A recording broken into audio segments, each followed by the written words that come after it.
Assalamualaikum warahmatullahi wabarakatuh. Pada pertemuan kedua ini, untuk materi onkologi bagi perawat, saya akan melanjutkan materi onkologi bagi perawat. Setelah Anda memahami pada pertemuan pertama bagaimana proses keganasan terjadi, etiologi apa saja yang menyebabkan terjadinya mutasi, kemudian virus, ada genetik, proses terjadinya kanker, dan bagaimana mekanisme tubuh untuk mencegah terjadinya kanker, misalkan ada TSG dan sebagainya. Sekarang saya akan menjelaskan pada proses terjadinya kanker pada manusia. Yang pertama adalah ada proses invasi. Apa itu? Yaitu penjalaran sel tumor ke daerah di sekitarnya sehingga menimbulkan kerusakan pada jaringan tersebut. Jadi ketika kanker itu sudah semakin membesar gitu ya atau melebar gitu ya, maka adanya proses invasi.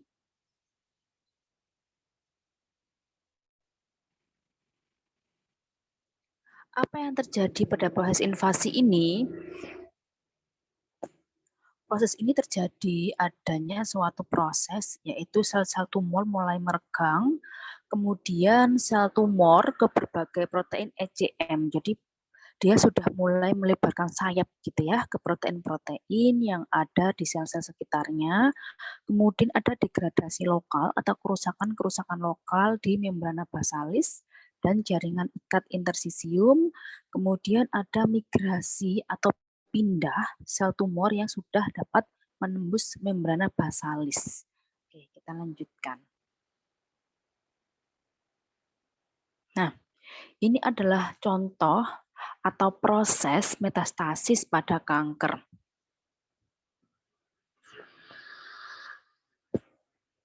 Kita lihat di sini, ini adalah primary tumor. Jadi misalkan tumor itu atau kanker itu dia adanya di kanker paru gitu ya.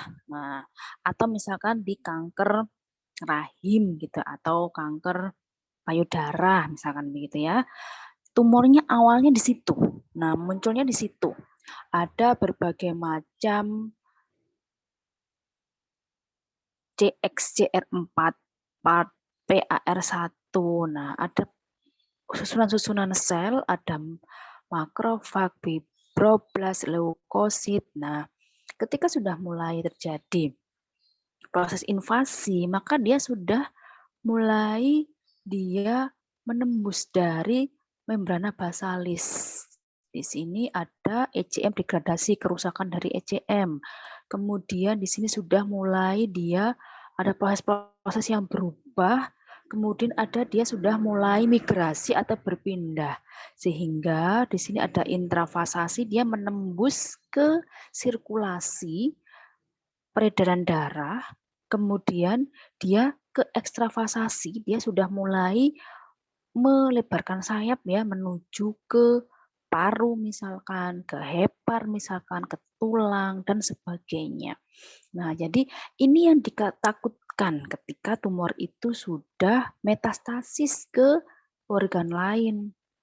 Karena dari awal misalkan primer tumornya di dada misalkan, kanker payudara misalkan, maka bisa menuju ke paru-paru, bisa menuju ke hepar dan sebagainya. Tergantung dari sel-sel tumor itu atau sel-sel kanker itu dia bisa menembus kemana, ke organ mana. Nah, dengan ketika sudah metastasis, maka pengobatan pun akan semakin radikal atau semakin keras. Makanya ketika proses kanker itu, dan itu berbagai macam waktu ya, tidak semuanya kanker itu 2 bulan kemudian, 3 bulan, tahunan, enggak.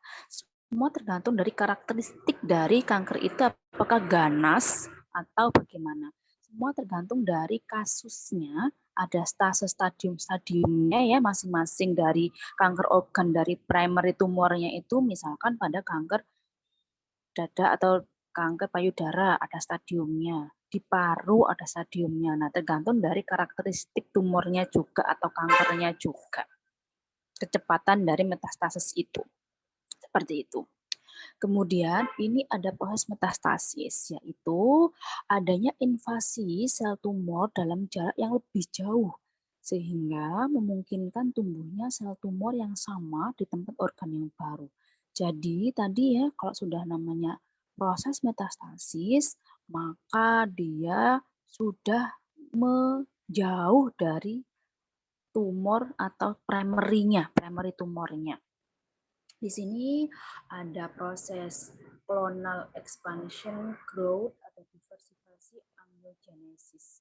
Jadi dia sudah mampu menumbuhkan aliran darah atau aliran untuk memberikan nutrisi pada sel-sel kankernya. Dia mampu membuat itu.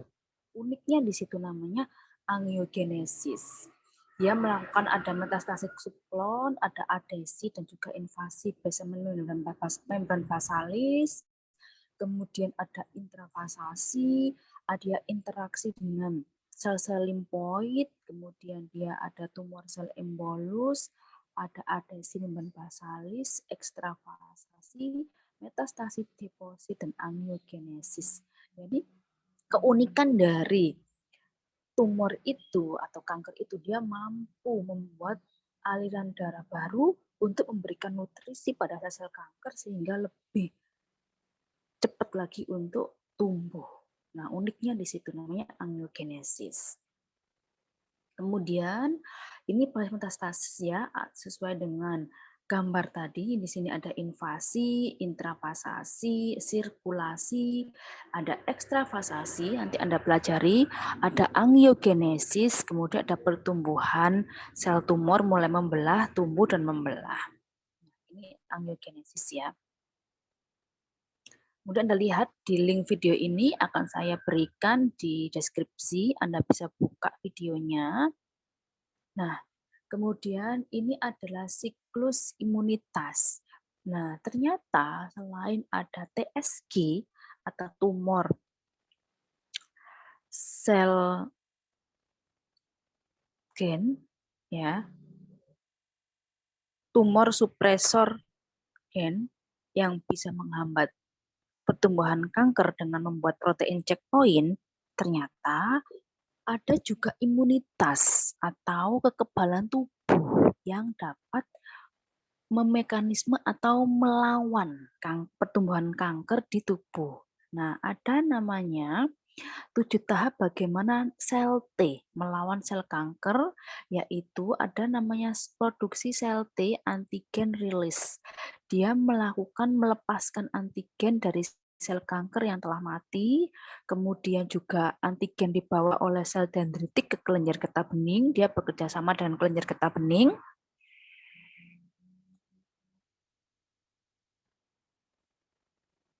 Kemudian ada sel T terbentuk dan teraktivasi. Kemudian dia juga melakukan trafficking, yaitu T-sel trafficking masuk ke aliran darah untuk mencegah sel kanker. Jadi dia sel T ini masuk ya, ketika tadi ada sel kanker itu sudah menuju ke aliran darah, maka T-sel T ini akan melakukan trafficking, mencari itu mana sih sel kanker, akan mencari gitu ya. Kemudian ada T-cell infiltration. Sel T menghancurkan dinding tumor dan menembus masuk ke tumor microenvironment. Kemudian penghancuran sel kanker oleh sel T.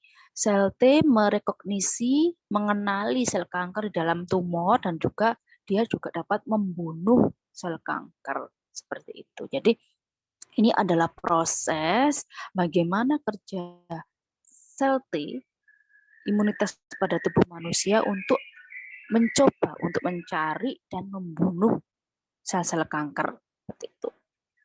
Nah, kemudian ini adalah HSP atau heat shock protein. Nah, ternyata heat shock protein ini adalah protein yang sangat berpengaruh pada tubuh manusia ketika manusia itu mendapatkan distress. Apa itu distress?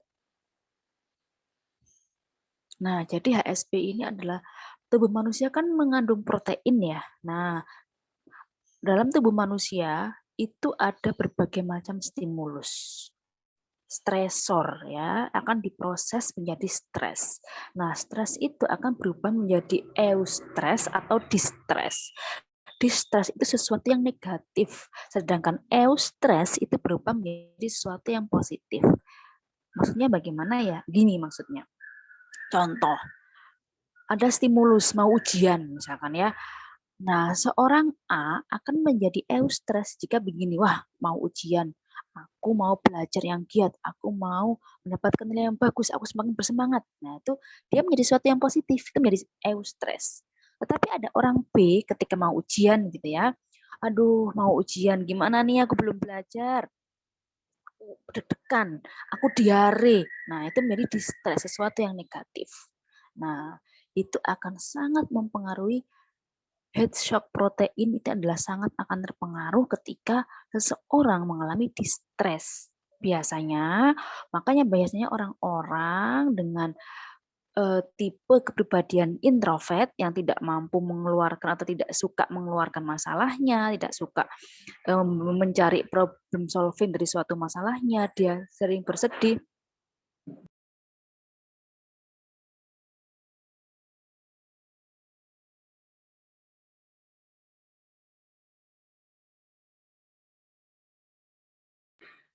Pada orang dengan kesedihan yang lama kronis gitu ya, misalkan meninggal keluarganya atau suatu musibah yang benar-benar merubah hidupnya, itu juga bisa menjadi salah satu pencetus terjadinya kanker karena heat shock protein ini yang sangat akan terganggu ketika terjadinya suatu masalah kesedihan yang berkepanjangan gitu ya. Makanya kalau Anda distress atau Anda sedih, jangan terlalu berlama-lama. Karena akan memberikan ini denaturasi protein atau protein-protein dalam tubuh Anda ini akan rusak.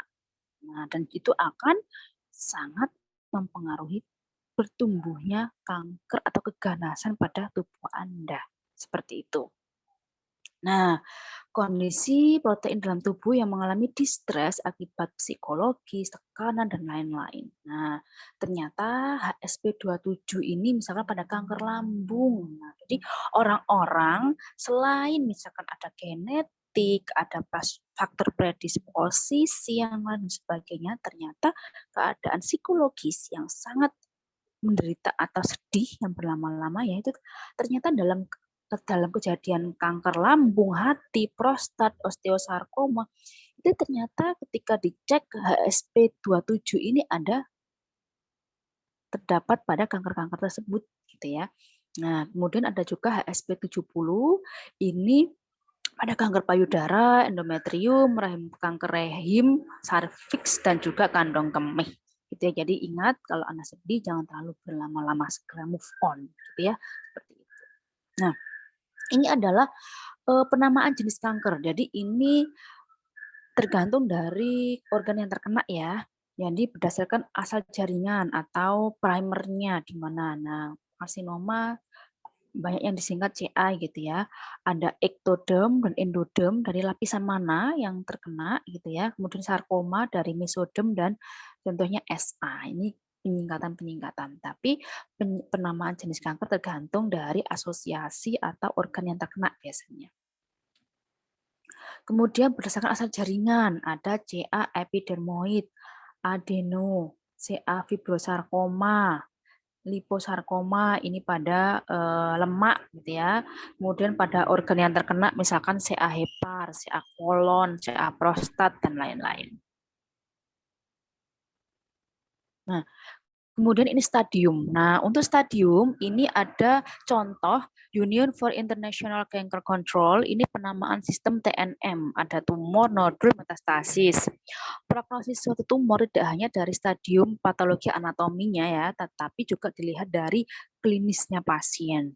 Jadi tidak bisa saklek begini ya, tetapi ada berbagai macam keputusan biasanya dari asosiasi ahli kanker paru misalkan ya, bagaimana TNM-nya ini untuk penamaannya atau stadiumnya gitu, seperti itu.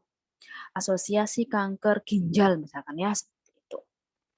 Nah, histopatologinya bagaimana derajat berdiferensiasi jaringan bisa baik, sedang, buruk, atau anaplastik. Kemudian derajat keganasannya ya ada sangat ganas, tinggi ya, atau sedang, atau yang rendah atau ringan. Kemudian diagnosis kanker ini bisa mudah, bisa juga sukar. Kemudian bagaimana pemeriksaan fisik yang teratur dan sistematis. Kemudian ada penanda tumor atau tumor marker. Jadi pasien diambil sedikit jaringan gitu ya. Anda sebagai seorang perawat dapat memberitahukan pada pasien bahwa akan dilakukan misalkan biopsi gitu ya. Diambil jaringannya, kemudian diperiksa, kemudian nanti akan diberikan penanda tumor, marker, mana yang positif. Nah, maka yang positif itu maka dicurigai ini kanker apa, gitu.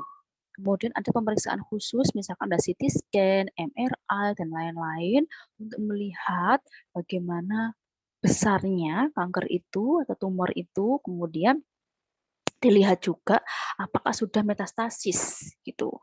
Kemudian ada jaringan patologi anatomi, ada juga potong beku intraoperatif, jadi dengan pembedahan diambil kemudian dipelajari sel-sel itu karakteristiknya seperti apa gitu. Nah, ini adalah contoh tumor marker yaitu CEA, carcinomic embryogenic antigen, ada NSE, ada sitokeratin, alfa fetoprotein, ada karbohidrat dan prostat spesifik antigen. Jadi kalau misalkan tumor marker PSA positif, berarti pada pasien tersebut ada kanker prostat gitu ya. Contohnya begitu dan ini masih menjadi penelitian ya, terus berkembang. Jadi paling tidak sebagai seorang perawat Anda tahu ketika membaca hasil lab atau hasil laboratorium atau hasil pemeriksaan pasien. Paling nggak Anda tahu, oh pasien ini kanker prostat. Bagaimana Anda sebagai seorang perawat dapat memberikan kenyamanan pada pasien, psikologis pasien, keluarga ketika menghadapi atau mengetahui bahwa diagnosisnya dia kanker. Untuk penjelasan medis, penyakit itu adalah dokter, tetapi seorang perawat adalah mendampingi pasien. Bagaimana psikologis pasien, keluarga, komunitas, kelompok, dan sebagainya. Begitu. Seperti itu. Paling Anda tahu, oh ini hasil labnya ya, atau hasil pemeriksaan ini ada positif keganasan. Paling Anda tahu gitu ya, seperti itu. Dan tumor marker ini terus berkembang ya untuk penelitian-penelitian yang lebih canggih lagi seperti itu. Baik, ini daftar pustaka yang saya gunakan. Terima kasih atas perhatiannya. Silakan dibaca kembali, ditelaah kembali untuk materi-materi yang sudah saya berikan. Terima kasih. Assalamualaikum warahmatullahi wabarakatuh.